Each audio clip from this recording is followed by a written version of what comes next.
Hi everyone. In today's tutorial, we will show you how to insert a YouTube video into Canva so our designs can be more interactive and engaging.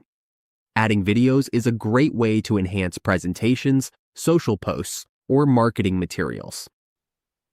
Now, on our Canva dashboard, let's choose this project as an example. To insert a video, we need to go to YouTube.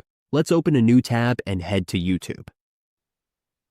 Once we are in YouTube, we just need to choose the video we want to add to Canva. Let's select this one and right-click on the video, then click Copy Link Address. Back in Canva, we click this option and paste the link. Let's wait for it to load. As we can see, the video appears and will paste automatically. We can resize it and place it anywhere we want. We can also play it right here. And that's how we insert a YouTube video into Canva. It's quick, simple, and makes our designs much more dynamic and engaging.